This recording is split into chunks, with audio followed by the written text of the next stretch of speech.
Ayan guys, gagawa po ako ng coffee jelly ha. Coffee jelly. Anong unahin ko itong asukal? 1, 2, 3, 4 tablespoon. 4 cups ng water po. Yan. Tapos itong gulaman natin na unflavored gulaman. Lagay ko lang po siya dito lahat ha. Yan. Tunawin natin. Kape natin guys na 2 tablespoon. 1, 2. Ayan, 2 tablespoon na coffee, instant coffee. Ayan, dito ko po siya ilagay ha. Ipakulo lang po natin ito. Nag-add po ako ng sugar kasi matabang. Ayan, depende po sa inyo ha. Kailangan matamis ito kasi medyo mapait yung kape. Ayan guys, pwede na ito ha. Ayan. Pwede na yung coffee jelly natin. Ayan guys, ito na yung ano natin. Coffee jelly natin. Dito ko ilagay siya ha. May konting oil lang yan. Ayan siya. Palamigin natin ng konti bago ilagay sa ref. Ayan. Para hindi masira yung ref natin. Ayan, ito na po yung coffee jelly natin. Slicein ko lang po ha.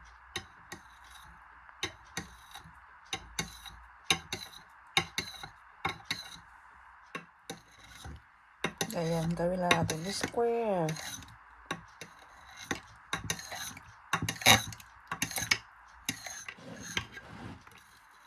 Yan, napakadaling ano lang po ito ha. Coffee jelly drinks po tayo. Ayan. Yes? Ayan na siya. Yung gelatin, coffee gelatin natin. Wow. Tingnan nyo. Kung gusto nyo ng pino, pwede rin yung pino. Pero tama na ito sa akin ngayon. Guys, yung ano natin ha. Yung ibap natin. Ayan, 1 can ibap. Ibap natin.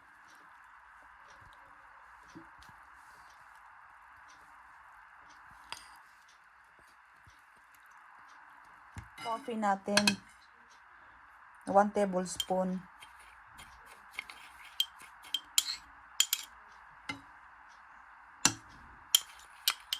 Lagay ko na dito. Halo na natin.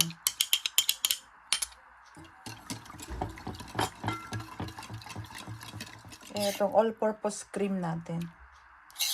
Okay? Lagay ko na lahat. Masarap ang lasa niya. Ayan na guys. Ang ano natin ha. Yung condensed milk natin. Evaporated milk. Tsaka yung all-purpose cream. Tapos ngayon, ilagay na natin itong kape natin. Ayan. Wow. Sarap naman. Ng coffee drinks natin. Tapos lagyan natin ng yellow.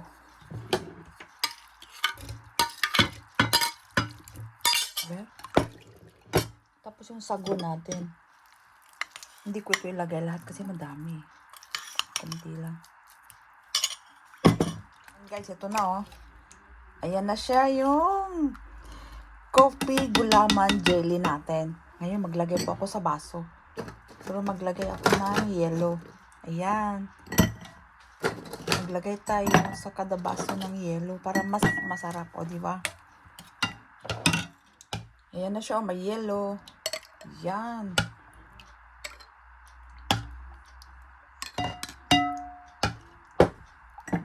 Wow, ang sarap.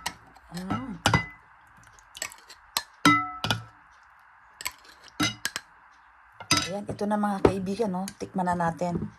O, ves?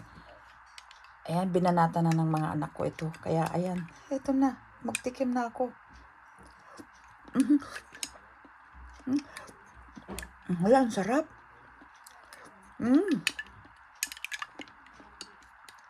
Ang sarap niya pala. Sigupin ko na. Kasi malamig na yan. Grabe. Ang sarap po mga kaibigan. Ng coffee. Coffee jelly drink natin. Tingnan nyo. Oh. Wow. Napakadaling gawin. Ang sarap po talaga. Sa totoo lang mga kaibigan, ang sarap po talaga. At saka napakadaling gawin. Super easy. Kaya ayan na mga kaibigan ha. Yung coffee jelly drink natin. Kaya ayan. Maraming salamat po sa panonood niyo po sa video ko ngayon na coffee jelly drink. Kaya maraming salamat po. God bless po sa ating lahat at enjoy cooking lang po tayo mga kaibigan. Bye-bye!